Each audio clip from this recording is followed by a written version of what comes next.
yen andu kamɓe imamuɓe ɓen wontirgol ɓaawo maɓɓe haray hino metti fi seeɗa. Honno woni ko metti fi? Kenen jigoo enen hiɗen waawi yi'ude hoore meɗen hiɗen moƴƴi, hiɗen waawi yi'ude hoore meɗen hiɗen tinni, hiɗen waawi yi'ude hoore meɗen ɗum ɗo, kono noon hara kamɓe noone nde ɗoni e yirde noon ko noone ko. Ko ɗum waɗi sen ndaari ɓe taway ɓe Imam Ali waɗi waali ɓen fuu, ɓe o lontini ɓen fuu ko yimɓe ɓe anndanooka furay. Gismu maɓɓe on ko honto, kamɓe ko fii hon ɗum waɗi si Imam Ali suɓiiɓe, ko kulol Allah ko ɓe wondi kon e muɗum, e ɗoftaare Allah e nelaaɗo muɗum ko ɓe wondi kon e muɗum. Donc honɗum ko ɗum woni lontinanooɓe Égypte, ko ɗum woni lontinanooɓe e nokkeeli no inirɗen ni, ko ɓe anndanooka furay woni ko Imam Ali ɓe lontin. Alors ko ɗum waɗi gereeji maɓɓe ɗin kañum kadi ɓe jillataa ton, ɓe ƴettataa ton si wonaa ko tawata hara hino dagi. Ɓe haɓirtaa sinaa honno no dagori. Ɓe juhataa goɗɗo ɓe wara mo, ɓe waɗataa goɗɗo poson, ɓe janfotaako goɗɗo ɓe wara mo. Ɓeeɗaa noon kañum ko si ɗum ɗon o ronki si ɓe daranoo goɗɗo ka kenda. ɗum gouvernement ji fewniɗi ɗin fof ko si ɓe ronki empoisonnude goɗɗo si ɓe sokamo, si tawi tun hiɓe wawi wadde ɗum ɗon hara sonkaali kono ɗon ɓe adota. e kon ɗum ɗon neeɓi ko tawata hino fuɗɗi. alo ko ɗum ɗon waɗi si tawi hawri no inirɗen ni e ɓayri jama on ko winnete mofte ɗen hiɗe woni e ko wiyete kon to rabdudu sikkitagol ardiɓe ɓen, sikkitagol imamuɓe ɓen. Donc honɗum par ce que ko ɓuri heewde kon no inirɗen ni hino e nature neɗɗanke ko ɓuri heewde kon ko ɓurayɓe ɓe tampinde ɓen woni ko kellante. ɓurayɓe tampinde ɓen ko ɓen woni ko kellante. Alaaka kellireede kenenji ko fii no yiɗa, ko fii no hula, e fii yo daɗe. Donc ɗum ɗon on ko ɗum ɗon noon woni alaka ɓeygure nelaaɗo meɗen Muhammad sallllahu alayhi wa alihi wa sallam, ko ɗum woni ala ton. donc honɗum ɓayri ɗum ɗon on ala ton, ɓayri ɓe suɓotaako ɓe wonɗen enen kontude ɓen hino ɓe wala ko ɓe suɓoto no inirɗen ni ko yimɓe tawaɓe hino wuli Allah tigi tigi. Ko ɗum ɗon waɗi no inirɗen ni haray ko kara han yimɓe ɓen tabitirta. ɓayri ko ɓuri heewde kon si tawi si yaha e jihaadi, ko si tawi fewje, si darato fiyo goɗɗo laamo, ko si tawi kañum kadi laamorto ɗon, si tawi e ko nande si faɗi ɗo piiji fof. joni noon kamɓe ka ɓeygure ɗon wona noon woni ko wonira, ko kulol Allah ngol woni ko jokka, ko ittirwono tawata on tigi no huliri Allah, ko noon woni ko tawata on tigi no ɓattiniraɓe. donc honɗum eɗen andi ɗon, en anda e ɗon wonde manna ko ɓuri heewde yimɓe ɓen noon kon haray wona ɗum ɗon o woni ko tawata hino tolle ɓe.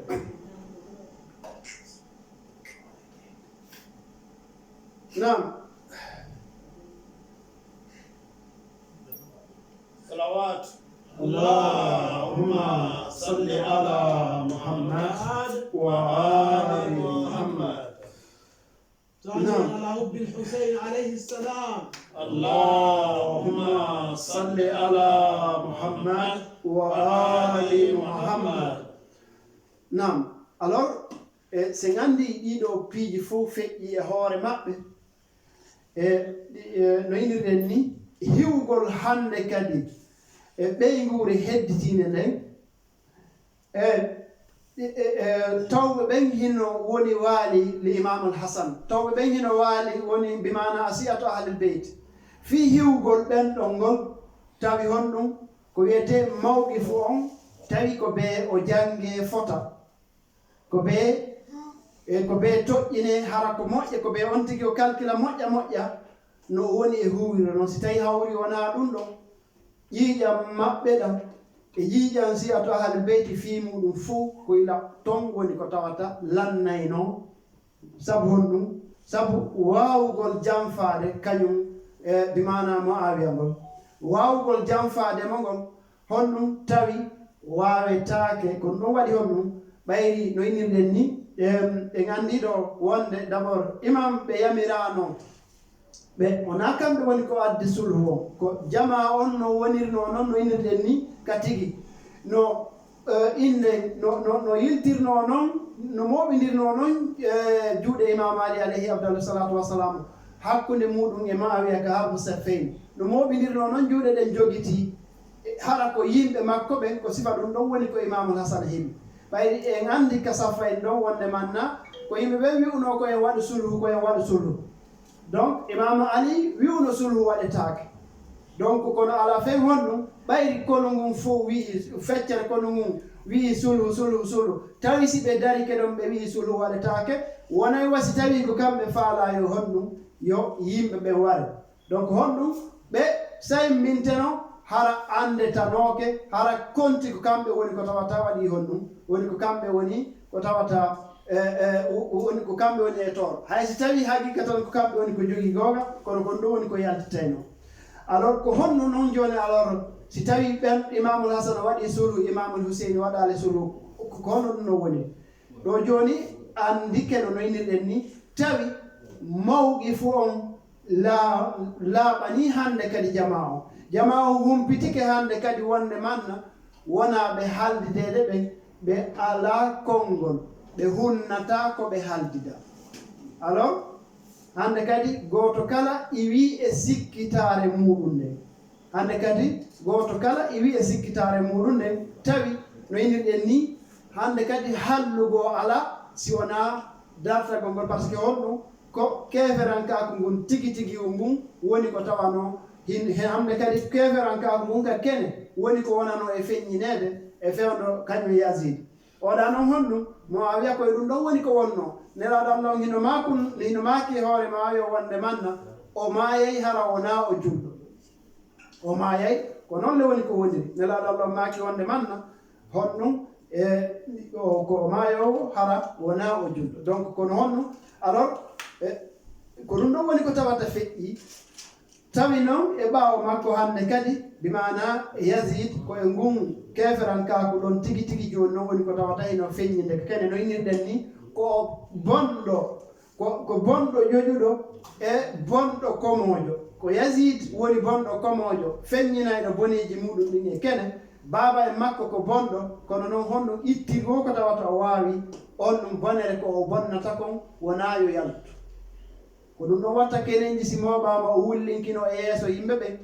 kenenji goo manta Imam Ali o wullinkino honɗum fi yiwgol yimɓe ɓe wonde man awa kanko himo qirriti Imam Ali hino ɓuri ɗum donc honɗum ɗiɗo piiji fof ko honɗum ko noone no o jamfara yimɓe ɓe noone no hettira ɓerɗe yimɓe ɓelle ɓe nam صلوا على محمد وآل محمد اللهم صل على محمد وآل محمد اللهم صل على بحب الحسن والحسين ثانيا بأعلى أصواتكم اللهم صل على محمد وآل محمد نعم من اللي كوينة lettre ji ɗiɗi ko tawata Imamul Hasan o bimana o jabodiri e Muawiya Imamul Hasan wonirɗen ni ɓe waɗno honɗum ɓe fellintinno waɗugol ko wiyete guerre on kon fi risalatayni ɗe jangude ko wiyete nasu ko ari kon honɗum Imamul Hasan yastanfiru lmuslimina lil jihad Imamul Hasan ino o yiide honɗum himo heblude konu ngun yo ngu yaltu ka ngu waɗoya jihad fi risalatayni al-akhiratayni al-mutabadilatayn bayna Muawiya wa Imamul Hasan انتهى النقاش وقرر من قبل الحسن عليه الصلاة والسلام أن يخوض الحرب إمام الحسن بفلتي وادقل جرعهم وأنه يقول إمام الحسن wonde manna ɓe faalano ko habdude Muawiya la o nanno woni honɗum goɗɗo o mowata kono guluje 11 tawa hara ko yawgol jonna ɓen ɗon gaña la donc honɗum ko sir hari ɓe woni prévu habgol ngol kharaja al imamu ila al masjidi a'lana bi anna Muawiya ibn Aba Sufyan qad ittajaha ma jaysihi li muharabatikum imam yewtiɓe wonde manna Muawiya o ƴetti kono makko ngun himo arde habgol ɗon imamul hasan ɓe yewti ɗum ɗon ka masjidi Kufa نعم لمحاربته واستنفر المسلمون للجهاد إلا أن هذا الشك الذي ذكرناه نين لني سكتا قول يم بين إمام بن نيلي كتواتين فوتي أنغال غومنيغول أنغال جابو غونغول تيجي كو كلا نلاوي ko tuma on ɗon o feƴƴi o andite harimo nafi ko ɗum woni probléme jama on ko tuma on tigi o feƴƴi o honɗum henere makko nde yi o wiye jakka en ɗoftono oɗo ko ɗum woni ko tawata probléme ko imamu ɓen hawri e muɗum golle ɓe honɗum nam min jadidi honɗum ظهورا سلبيا في تلك اللحظة حيث إنه لم يجيب الإمام الحسن أحد بكلمة سوى شخص واحد كغوتو بيت وني كتاواتا إمي كوادي هنو جابك هذا الشخص الوحيد هو أدي بن حاتم إمي نون جابي وي كايون هنا بيري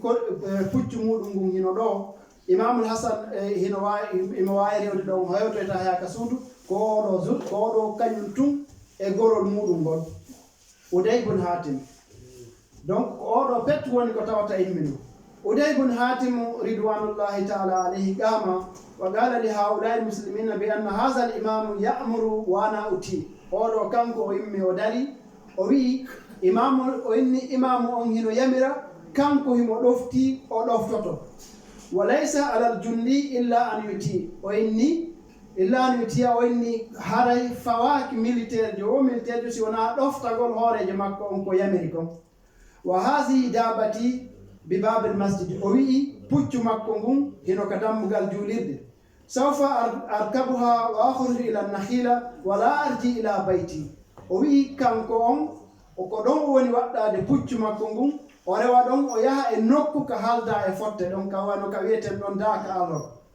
kanko o yahay direct ko puccu makko ngun o ala natude ka juulirde o ala natude ka suudu makko ko ka juulirde ɗon woni rewde o yalta o ƴetta puccu makko ngun o yaha ka wona e fottede ɗon waɗi hon ɗum nam wa hada dabati bi babil masjid sawfa arkabuha wa akhruju ila an-nakhila wa la arji ila bayti wa kharaja wa kana awwalu man kharaja lil jihad wa tabi'ahu alfu min ashiratihi ɓayri o yalti yimɓe wulure e gorol makko ngol oɗo jokkimo mo hino faala yiwde nde yewtere ɗo wara e on tigi hino wawi yiltitade ka biharul anwar ka jusu 44 ka jusu 44 on tigi no wawi yiltade e nder deftere ɗo o wawa yiwde ɗon ka jusu 44 ka biharul anwar جماعتنا وخرج إلى النخيلة ويقوم هنم وبقي 10 أيام في النخيلة بهدي بل سابو هبه نوكوندو واستخلف ابن أمه على الكوفة لكي يابع باقي القوة المقاتلة فلم يرد أحد إمام الحسن يقولوا بيوني يون نوكو نويني لني وسيبي داكا بيوني يدون كونو هاني موغو يادو بيوني دون بل سابو hay goto tawtani ɓe kamɓe yaltuɓe ɗo wa baqiya imam al-hasan 10 ayyamin fi nakhila yantaziru al-askar ɓe woni ɗon honɗum balɗe 10 hay e goto tawtani ɓe ɗo yantaziru al-jays falam yaridu al-jays fayattaru al-imamu tawi feere o ala imam al-hasan alayhi salatu wassalam an yarji ila al-kufa tawi ko ɓe yiltito e saare kufa ne okura رجع مرة أخرى ليوابع بنفسه جيشا في يوكام بتيجي جوري يبيعتو يكون يالتا أبا جيشا تقول كثير من الروايات إنه يبلغ 12,000 بي كونو ما برجوني يالتو بما بين يوناي غلوجة سابو إديدو كو فيلي يهودي كتواتا يهودي كون wonde manna ɓe yonayi guluuje 10 mono faala yiwde ɗum ɗon kañum kadi haray hino wawi yiltade ka deftere ka tarihul umam wal muluk li tabari donc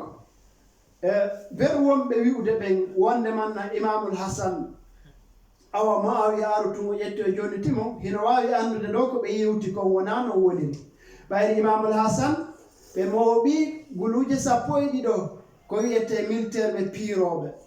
ɓeɗo yaltidi e maɓɓe haa ka nokkuɗaɗe ko ɓawa muɗum woni ko Muawiya waɗi honɗum ari sortiri ɓeɗo gotu hiɗen arde yeey honɗum wattajaha jeysu ila maskan wattajaha huwa ma 4000 aw 6000 ila almadain kañum imam al hasan ɓe yaadi e guluje nayi ma ha tele guluje 6 e nokku ka wiyete madain ɗon kono hedditimu ngun honɗum ɓen ɗon ɓe woniri e nokku go inniren ɗum alkhiyanat jamfaji waɗuɗi ɗi alkhiyanat jamfaji waɗuɗi oyni nam ko jamfaji molanaɗi ɗi tati waɗi khiyanatul ula kana ala yadi shakhsin honɗum min murrat hadha shakhs kana min taliyati hadha al-jaysh qabla an yatakamala arsalahu ma 4000 imam al-hasan e konungu nanɗen inde muɗum ɗo o yetti guluje nayi o jonni goɗɗo wiyeteɗo murra oɗo ko honɗum waɗi oɗo hiɗo jeeya e atti hiɗo jamfade o ƴetta konu makko ngun o yaada e muɗum o iwa e ley ɗoftare imamul hasan nde donc honɗum hooreɓe ɓen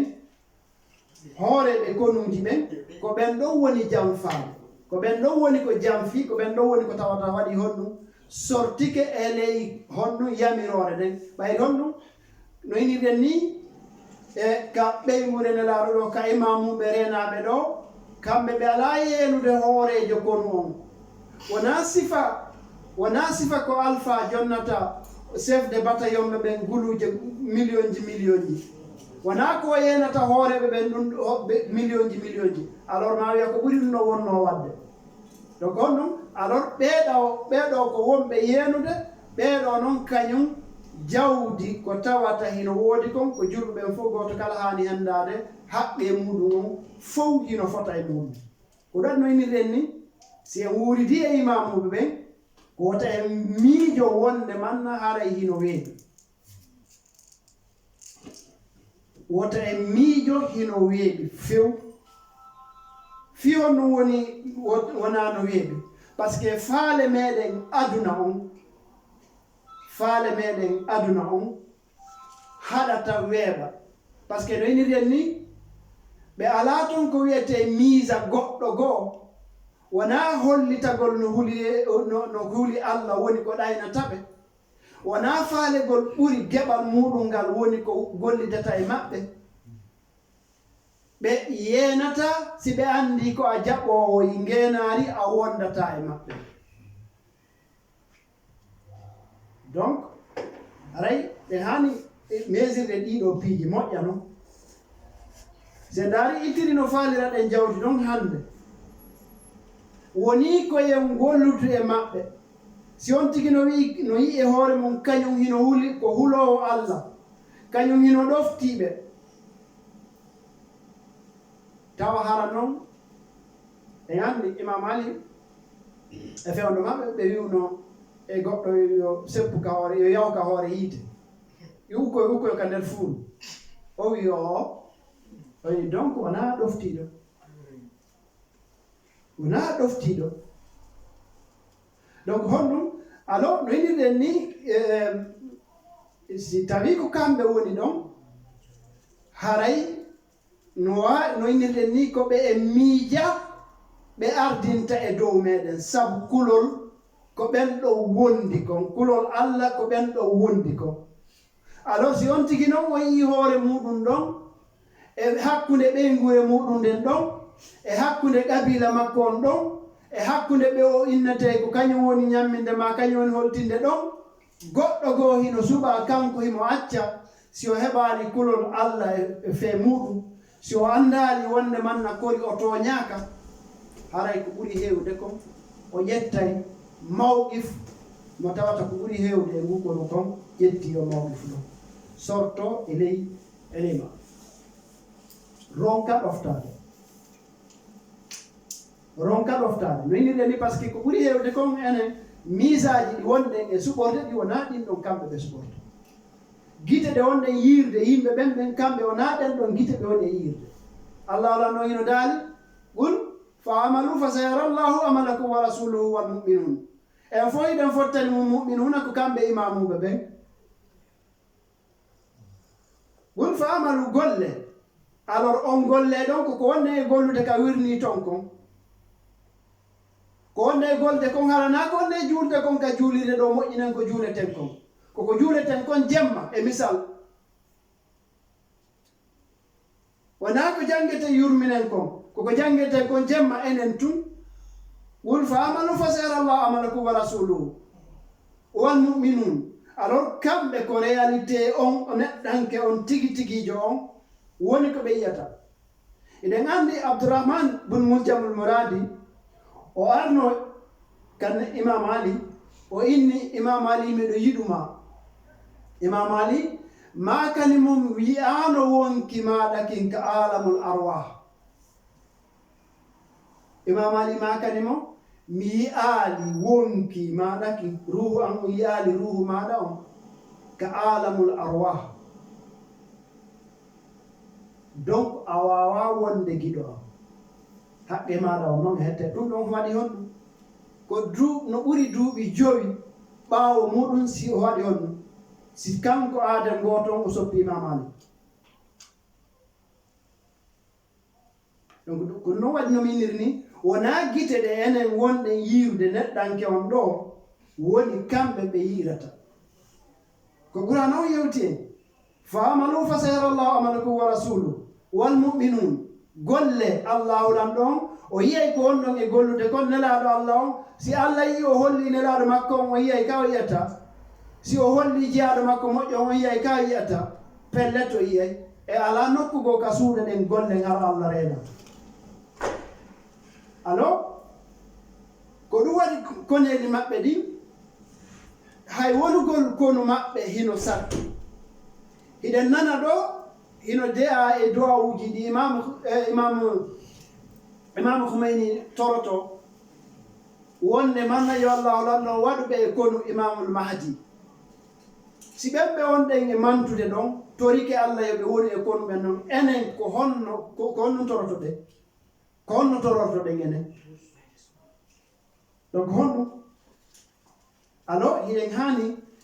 andude wonde manna e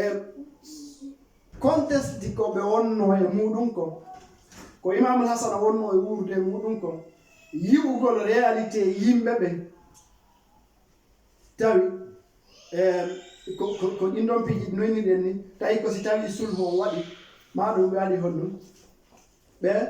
ɓe gollidi e tawata haraw nano allahu ran ɗo yiɗiri noon hiɗen anndi noon ɗum ɗon on ko hay hunde wawata waɗata ha ɗum ɗon waɗa ɓe wawata lundade allahu ran ɗon almuhim hiyano arano on en anndi no innirɗen ni ko oɗo yaqulu sahibul biharu honnon farasalahu mawiya bun abi sufyana qabla an yasila ila almaskan oɗo konno mawiya waɗi ko nelugol jawdi bimana immingol woɓɓe ɓen ɗon yaada e guluje fewno on say ɗo yoɓe hewti e nokku kaɓe yahata ɗo honnum wa atahu migdaran min almal farra huwa ma safatu min ashabihi wa khawanatihi ko honɗum woni ko waɗi ɓayri kanko hendike jawdi ndi o suɓi hooreɓe ɓurɓe wawde gere ɓen fuu o doggidi e ɓen ɗon kanko o arano ɗo ɗen le ɗum kanko o murra ɗo ɗen honɗum o doggidi e ɓurɓe hewde ɗon e ɓurɓe wawde ɓen gayne ɓen fof o doggidi e ɓen ɗon honɗum wona doggugol yalta gere on ko doggugol tawtoya Muawiya ko doggugol hikkoroya e honɗum e fedde Muawiya ɗen kadi alors wa kawnati ila Muawiya bun Abi Sufyan khiyanatu saniya janfaɗinmo feƴƴuɗo on kañum kadi khiyanatul almuradi oɗo janfa no innirɗen ni khiyana arano on ko kindi afan khiyana ɗimmon ko almuradi ثم أرسل 4000 أخرى مع شخص آخر أيضا قبل أن يصل إلى المسكن فر مع بعض خوانته إلى جيش معاوية بن أبي سفيان أورو كان كدي وادي هونو كان كدي أموبي ɓurɓe wawde ɓen fuu ɓen ɗon fuu ɓe dogi ɓe tawto e kon hombo kon Muawiya go thumma khiyana thalitha tammo on ko Abdullah ibn Abbas Abidullah ibn Abbas أو Ubaydullah ibn Abbas ثم أرسل ابن أمه Ubaydullah ibn Abbas ma 12,000 ɓe guluji sappo e ɗiɗo nasmatun ala aksari riwayat ووصل إلى المسكن بيدو بهوتي إنوكو كويته مسكن بمعنى نينير ني واسين وي داك ما ولا كفوتا يا مو ونيروندو إلى دو يهون كجن وهناك تعلموا بأنه ترك المعسكر وذهب إلى خط معاوية بن أبي سفيان كدون ولي كهوري جو كان كو يودو كانيو كاد عبد الله أو عبيد الله بن عباس أو أتي كون إمام الحسن نغو o yehi ka Muawiya iɗon andi en fo meɗen hiɗen jantanede ɗo sowno e saayi mazhab ahlul beyt mazhab sunnaji heɗitiɗi harawnawe abiya fof hino jantano en ɗo yanuɓe sahidi ɓen Karbala hiɗen andi hay goto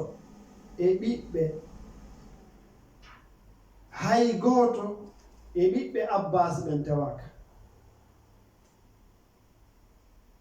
pappanelaɗo hay goto e maɓɓe Imamul Hussein ko ɓe yalti senagol Karbala hay goto e ɓiɓɓe kañum ko ɗum waɗi siɗen nande yiltite e yewtereji kala ɗi nanɗo wahabiya hino konta ko on ɗon ɓe adorta hino jeeya e ɓeygure nelaɗo nde Ahlul Bayt Abbas Ahlul Bayt Abbas Ahlul Bayt Abbas Ahlul Bayt ko on ɗon ɓe fuɗɗorta ko kala yewtide teɗo ko on ɗon ɓe fuɗɗorta ɓiɓɓe on ɗon ɓe hay e goto e maɓɓe tewano ka ñande waɗi oto taf probléme ɗi gonto fuɗɗino ɗo ɓe jeyano wala no woniri noon ɓe ferano Makka donc alors ko fii ɗum ɗon waɗi so tawi fii maɓɓe hino ɓantede towne e ngoya sembo ko jandete awa kaari en kadi ko ka ɓeygure nelaɗo tewa kaari en kadi ko ɓeygure nelaɗo kaari en kadi ka suudu nelaɗo kaari en kadi fiyo ɗum par ce que ɓen ɗon ɓe tewanoka ka dartanagol ɓeygure nelaɗo nde ɓe tewanoka ka dartagol fi islamu on yo heewi ɗi noneji ɗon hino heewi hande ɗe yiwde ka réseau sociaux ji ɗo ko kañum gotum ɗum ko ngulamu ka meɗen itta ɓe yaltino ɗo fatuwaji haray wota manifesto wota on welto wota en ko fewndi ko lagina wota on wowlu hunde fewno alpha kamɓe ɓe golliday e malaika ɓe golliday e seytane ko Allah no seedi ɓe golliday e malaika ɓe golliday e seytane kala ko ari kamɓe ɗum ɗon no hawri kala ko ari ko hino hawri en nani en jaɓi ko malaika fewjani on ko moƴƴi fabiha walima ko seytane muññoɗe haande Allah itti o iway seytane iri ndu ari gollide e mayru no seytane gollidirte ɗon si ndu yeehi malaikankejo ari gollide e makko no malaikankejo gollidirte kala arɗo ko ɗon ɓe woniri hande kadi ɓe yalti e réseau sociaux ji ɗin jemma e ñalorma ko waccugol fewndiɓe ɓe donc ɗiɗo piji ko ni woni ko ɗi woni ilanebi seytane no ɗo ɓe andi ko honno guy seytane waccirte gollirte manirte oɗa kañum ko wona noon ko noon woni ko ɓe fewnude kono fi honno ko Imam Ali ko maaki ko wonde man ande ko honto gonga kan woni ma ko honɓe woni yimɓe gonga si andon gonga ko ɗum kamɓe iɓe miiji ko woni gonga kanko jogiiɗo doole o sa heɓi doole lanni siɗa jogii doole lanni hiɗa jogii goonga kamɓe goonga kan ko doole ɗen siɗa jogii tun lanni hiɗa jogii goonga fodde hiɗa heddii ɗon ñannde yiwɗaa ɗon goɗɗo goo kañum kadi heɗitoy joole o ko on ɗon jogii goonga amara goonga donc ko ni woni ko ɓe woni e wuurde ko noon waɗi alors ko noon waɗi no yinirɗen ni yo en fellutu kañum ɓe nguure nden nde wuuriri no sattiri e hakkundeji meɗen hakkunde neɗɗanke hakkunde mofta demi faande ɓe wuuriri no sattiri ɓayri ko wiyete janfaji ɗin fuu ko e meɗen ka tigi tigi ko masaba halbeyti wonɓe wiide ɓen hino ɗofti kala nde satti ila fewndo gurdam nelaaɗo ɓe dogii Uhud ko nelaaɗo wonno wona goɗɗo ko wonaɓe wiyeede dogiiɗo ɓen ko wiwɓe ko julɓe ɓen ko wiwɓe ko julɓe ɓen woni ko tawata dogii donc ko hano noon Imam Ali alayhi afdalu salatu wassalam ko wonɓe iwtirde ɓaawɓe ko ɗum waɗi no yinirɗen ni wonɗo yeeso on si tawi tun wonɓe ɓaawɓen soono e saayi ko sikkitande kamɓe kala ko ɓe faamaani détail muɗum haray ɓe wawata gomɗinde ɓe wawata ɗoftaade donc ko hay si tawi ko wiyete ardiɗo si tawina kanko tun woni ko jogii doole haray ko ka doole makko ɗen hatti o woni ko tawata ko ɗon woni ko hattata